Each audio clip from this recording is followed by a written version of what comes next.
Halo pemirsa, selamat datang di Kabar Parlemen, program yang menjanjikan informasi terkini seputar kegiatan, agenda, dan keputusan penting di Dewan Perwakilan Rakyat Republik Indonesia selama sepekan terakhir. Selida Junita akan menemani Anda dengan berbagai berita informatif dan inspiratif dari Gedung Parlemen. Berikut informasinya.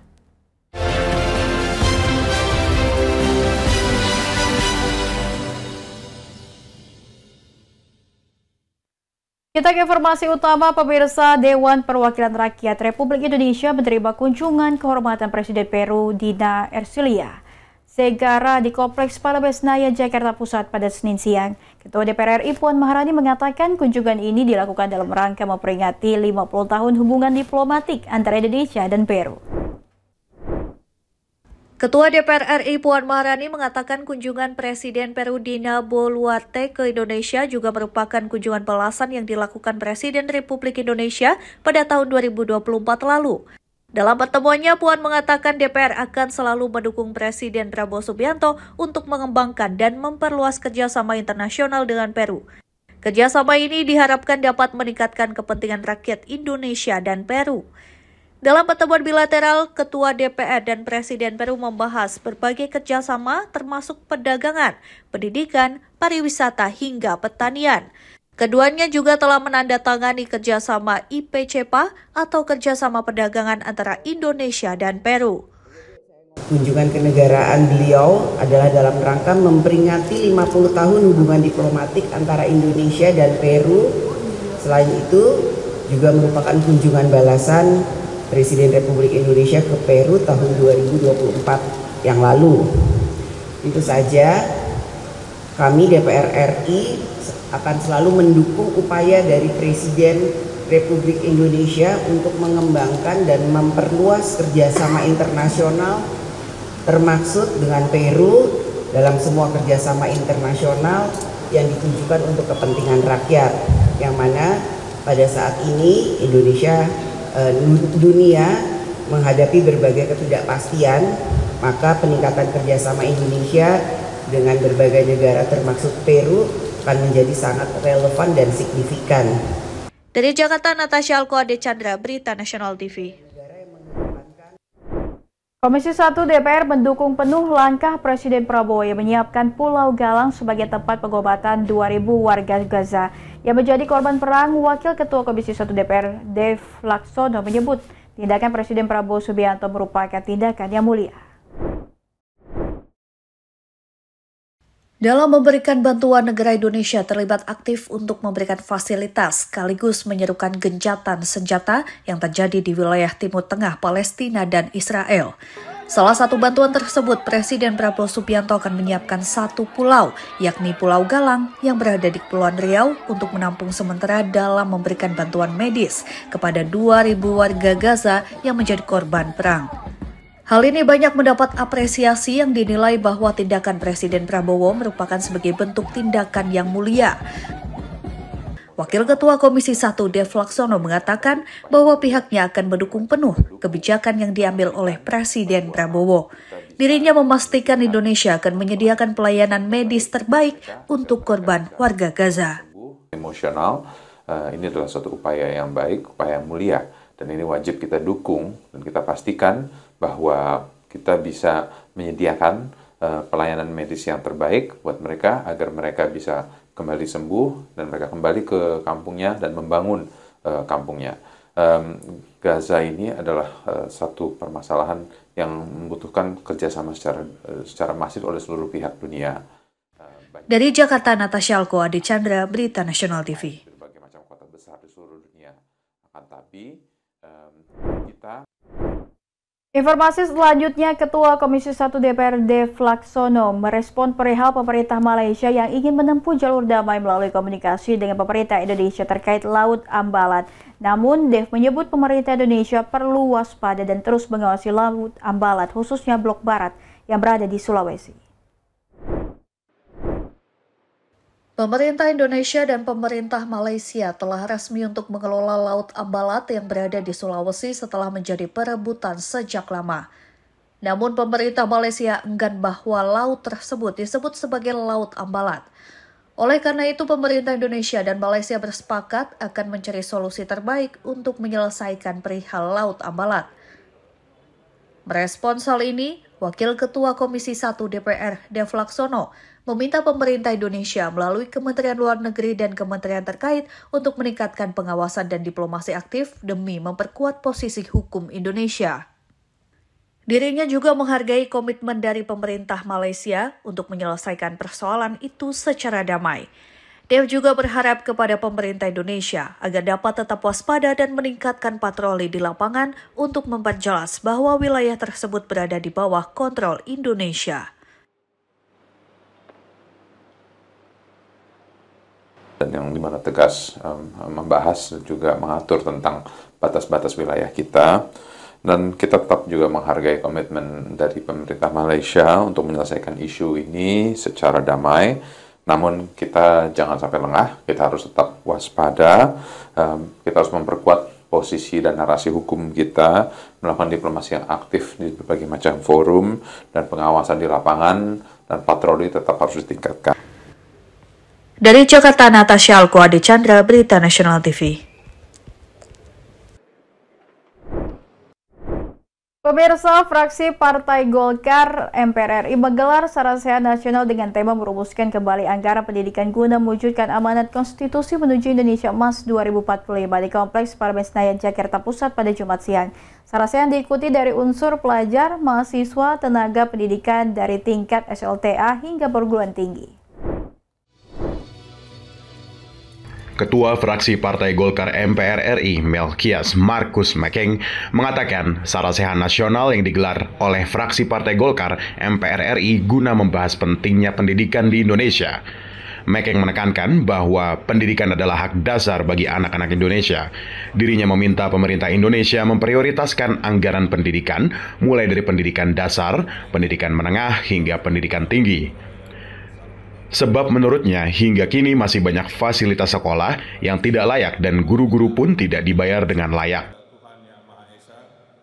Mekeng menilai angka anak-anak yang tidak sekolah juga masih tinggi, yakni di angka 24%. Oleh karena itu, Mekeng berharap pemerintah dapat bekerja dengan baik demi mencapai Indonesia Emas di tahun 2045. Bahwa negara wajib menyiapkan anggaran 20% dari APBN dan APBD. Kami sudah melihat bahwa anggaran 20% sudah diberikan, itu minimal. Tapi penempatannya menurut kami belum sesuai. Karena kami melihat bahwa yang paling penting pendidikan dasar, menengah dan tinggi ini harus kita selesaikan dulu. Dalam kesempatan yang sama, Ketua Komisi 10 DPR Hetifah Syaifudian menekankan sebagian dari APBN dan APBD diharuskan dialokasikan ke pendidikan sebesar 20%. Ternyata bukan hanya Kementerian Pendidikan Dasar Menengah, bukan hanya Kementerian Pendidikan Tinggi, jadi ada puluhan kementerian lembaga yang ternyata menggunakan dana pendidikan ini, bahkan juga ada pendidikan-pendidikan kedinasan. Nah, belum lagi dana yang ditransfer ke daerah. Dari Jakarta, Natasha Alko Ade Chandra, Berita Nasional TV. Ketua Dewan Perwakilan Daerah RI Sultan Najamuddin bertemu Menteri Luar Negeri Belarus Maxim di Kompleks Parlemen Senayan, Jakarta Pusat. Tentunya pertemuan berlangsung tertutup membahas peluang kerjasama pangan. Ketua Dewan Perwakilan Daerah RI Sultan Najamuddin menerima kunjungan Menteri Luar Negeri Belarus Maxim Ryzhenkov di Kompleks Parlemen Jakarta Pusat pada Selasa 5 Agustus 2025. Pertemuan berlangsung tertutup membahas peluang kerjasama strategis di bidang pertanian dan industri pangan. Hal ini sebagai bagian dari upaya DPD RI mendukung cita-cita Presiden Prabowo Subianto. Lebih jauh, Sultan menerangkan beberapa sektor menjadi perhatian dalam pertemuan, meliputi pertukaran teknologi, mekanisasi pertanian, hingga kemungkinan kerjasama antar pelaku usaha dalam bentuk joint venture. Di sini Sultan mengetahui komoditas seperti coklat, gandum, karet, minyak sawit, dan hasil laut memiliki potensi besar mendorong perdagangan bilateral lebih seimbang. Nah, tentu posisi kita sama, bagaimana kita mendorong, mendukung agar kerjasama yang sudah sangat baik ini ditingkatkan terus. Karena kita butuh pertaniannya mereka sangat maju juga. Terus mereka juga melihat potensi kita juga sangat. Menteri Luar Negeri Belarus Maksim Ryzenkov mengaku siap mendorong kerjasama di sektor pertanian dengan Indonesia. Belarus berharap volume perdagangan dengan Indonesia terus ditingkatkan. Hadi Chandra, Berita Nasional TV. Pemirsa, informasi berita lainnya akan kami sajikan usai jeda berikut ini. Tetaplah bersama kami di Kabar Parlemen.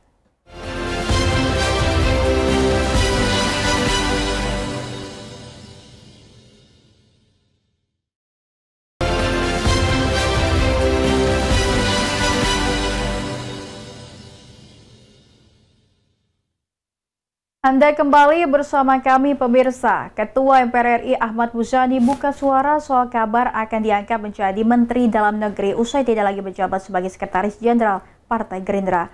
Apa penjelasan Muzani? Ini dia selengkapnya untuk Anda. Ketua MPR RI Ahmad Muzani ditemui usai acara Rakernas Badan Wakaf Indonesia 2025 di daerah Jakarta Pusat buka suara soal isu akan diangkat menjadi Menteri Dalam Negeri usai tidak lagi menjabat sebagai Sekretaris Jenderal Partai Gerindra. Muzani mengatakan tidak mengetahui ada rencana perombakan kabinet. Seperti diketahui, Ahmad Muzani dalam internal Partai Gerindra kini menjabat Sekretaris Dewan Pembina merangkap Ketua Dewan Kehormatan Gerindra. Nggak ada rencana reshuffle kabinet. Saya tidak dengar sama sekali. Kalau struktur langkah Gerindra katanya dibentuk kapan diminta malam ini dan ada pengukuhan. Nanti akan diumumkan oleh Sekjen. Sebelumnya, Mensesnek Prasetyo Hadi merespon isu Ketua MPR RI Ahmad Muzani akan menjadi Menteri Dalam Negeri. Istana mengatakan isu itu tidak bisa dipertanggungjawabkan kebenarannya. Secara hierarki, Ketua MPR RI berada setara dengan Presiden. Karenanya, jika Muzani menjadi Menteri berarti berada di bawah Presiden. Tio Malau, Berita Nasional TV.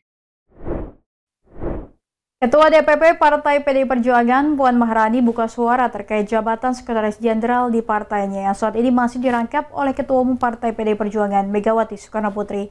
Puan menyebut akan ada kejutan pada posisi Sekjen. Ketua DPP Partai PDI Perjuangan Puan Maharani mengatakan akan ada kejutan mengenai posisi Sekretaris Jenderal atau Sekjen di Partai PDIP. Lebih lanjut, Puan tidak menyebut sosok atau figur yang akan mengisi posisi Sekjen termasuk kapan posisi tersebut akan diumumkan. Puan meminta masyarakat untuk sabar menunggu. Ya, yang pertama pasti akan ada kejutan, ya kita tunggu saja kejutannya. Kedua, kalau kemudian seseorang atau 3 orang atau berapa orang kemudian sudah tidak berkeinginan untuk ada di dalam PDI Perjuangan, monggo saja. Natasha Alko, Ade Chandra, Berita Nasional TV. Selanjutnya, Ketua DPR RI Puan Maharani mengungkapkan persiapan penyelenggaraan sidang tahunan MPR RI, sidang bersama DPR RI dan DPD RI, serta sidang paripurna DPR RI masa persidangan 1 tahun sidang 2025-2026. Lantas, sejauh mana persiapannya? Lalu, apa saja tema yang diusung tahun ini?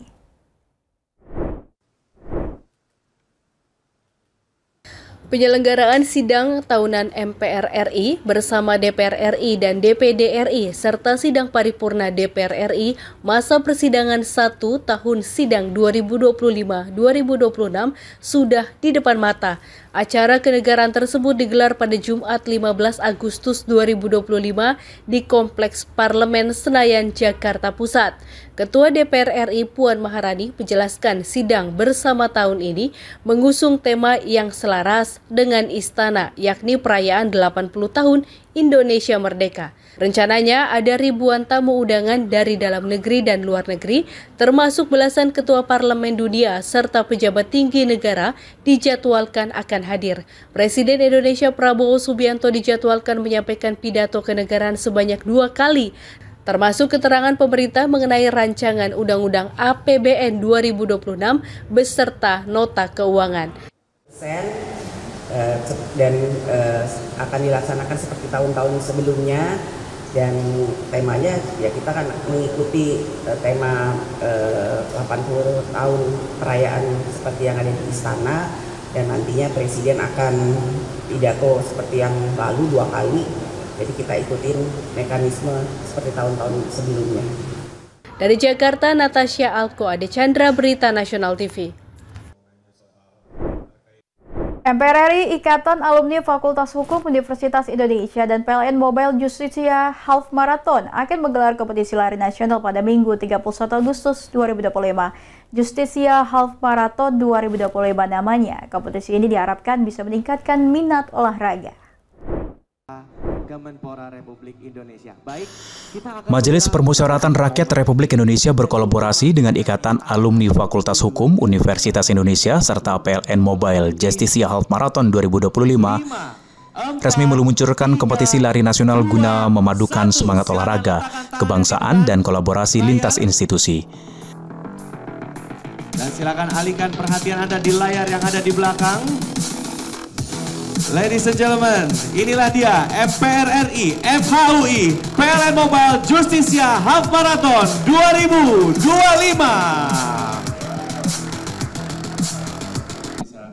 Rencananya, event Justisia Half Marathon 2024 akan diselenggarakan pada Minggu 31 Agustus 2025. Hal tersebut disampaikan Wakil Ketua MPR RI Edi Suparno pada Kamis 24 Juli 2025. Edi mengatakan olahraga merupakan bahasa universal, tidak mengenal latar belakang, agama, dan pandangan politik.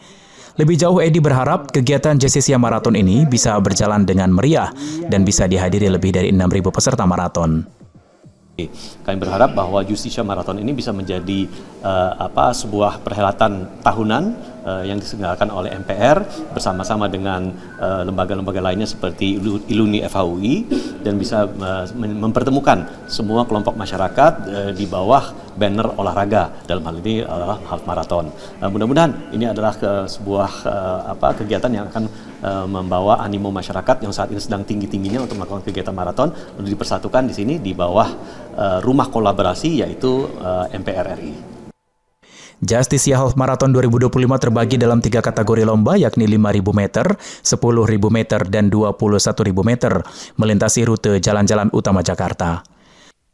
Sekretaris Jenderal MPR RI Siti Fauziah menyampaikan kegiatan ini menjadi kesempatan bagi masyarakat. MPR ini adalah rumah rakyat.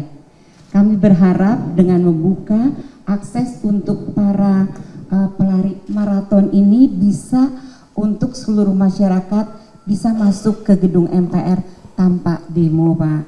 Jadi kalau biasanya demo dulu baru boleh masuk. Nah, kalau sekarang kita buka seluas-luasnya yang target kita 6.000 ya. Sekretaris Jenderal MPR RI Siti Fauziah menyampaikan kegiatan ini menjadi kesempatan bagi masyarakat merasakan rumah rakyat karena kegiatan berlangsung di gedung MPR, DPR, DPD RI. Natasha Alko, Ade Chandra, Dewananta, Berita Nasional TV.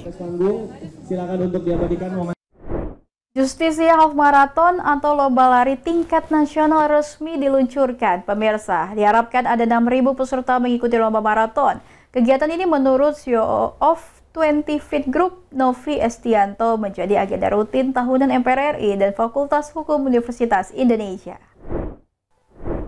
Chief Operating Officer atau CEO of 20 Feet Group, Novi Estianto, menyebut peluncuran Justisia Half Marathon 2025 diselenggarakan MPR RI berkolaborasi dengan Ikatan Alumni Fakultas Hukum Universitas Indonesia dan PLN Mobile Justisia Half Marathon, merupakan bentuk pengalaman sportainment yang inklusif dan menyenangkan. Lebih jauh, Novi menerangkan Justisia Half Marathon 2025 merupakan tahun kedua diselenggarakan. Tahun sebelumnya digelar untuk merayakan 100 tahun kiprah pendidikan hukum di Indonesia, diikuti 3.500 peserta. Di tahun ini, Novi berharap kegiatan ini bisa diikuti lebih dari 6.000 peserta. Event ini merupakan lanjutan dari tahun sebelumnya dan diputuskan akan menjadi agenda tahunan MPR dan Fakultas Hukum Universitas Indonesia. Justisia Half Marathon 2025 terbagi menjadi 3 kategori, yaitu 5 km, 10 km, dan 21 km, melintasi Jalan Jakarta. Lokasi start dan finish dilakukan di halaman Kompleks Parlemen Senayan, Jakarta Pusat. Kita akan membuat sebuah pengalaman baru sportainment dan festival karena Respect Day-nya kita akan coba perpanjang tambahan event festival sportnya selama 4 hari dan kita akan lakukan itu di Menteng Prada, sebuah lokasi baru yang akan kita jadikan sebuah destinasi olahraga dan mudah-mudahan itu juga menjadi sebuah langkah perubahan awal terkait dengan event Justisia Half Marathon tahun 2025. Natasha Alko, Ade Chandra, Dewananta, Berita Nasional TV. Informasi berita lainnya akan kami sajikan usai jeda berikut ini. Tetaplah bersama kami di Kabar Parlemen.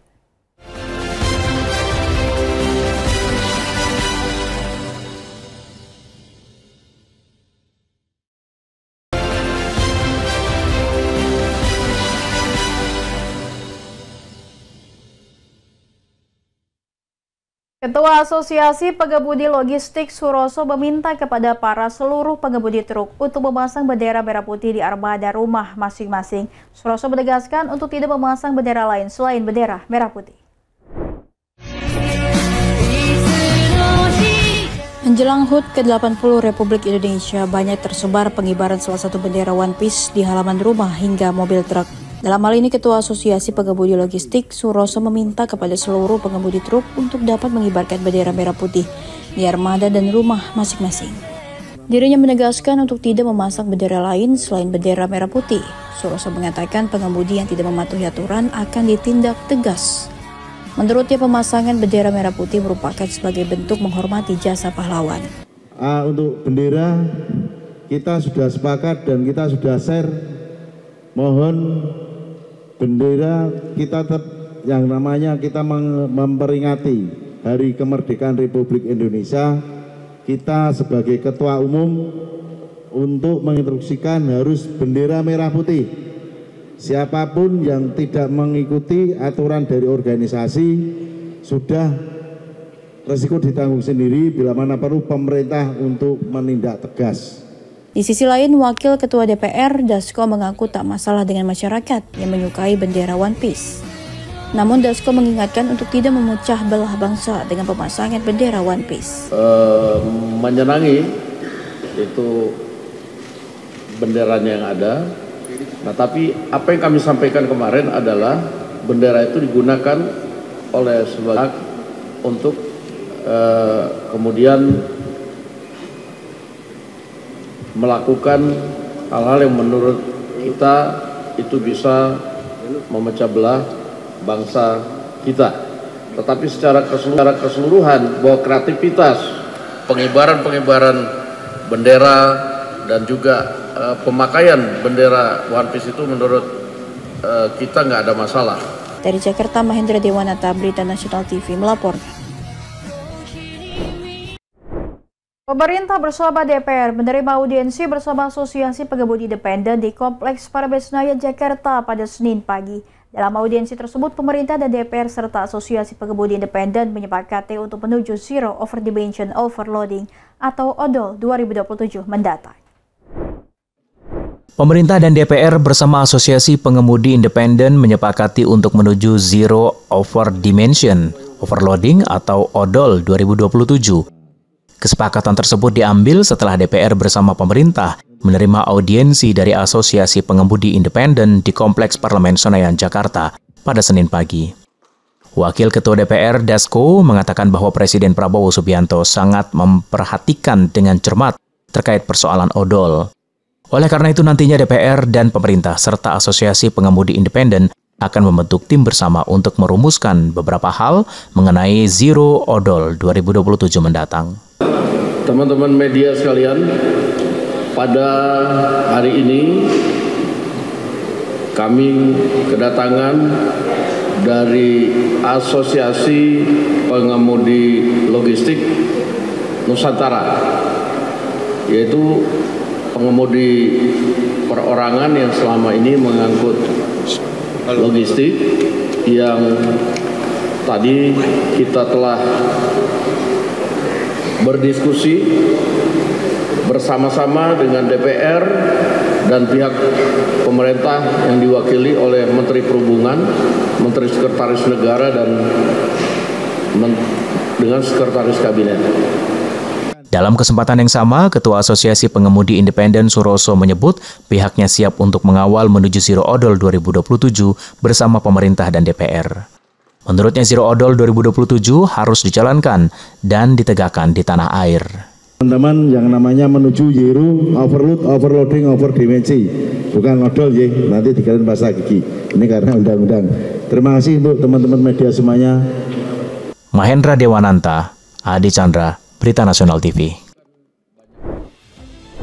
Pemirsa, demikian rangkuman informasi dalam kabar parlemen minggu ini. Terus ikuti perkembangan terkini dari dunia legislatif hanya di Berita Nasional TV. Saya Lydia Junita beserta seluruh kru yang bertugas pamit undur diri. Terima kasih atas perhatian Anda. Selamat pagi dan selamat menikmati akhir pekan.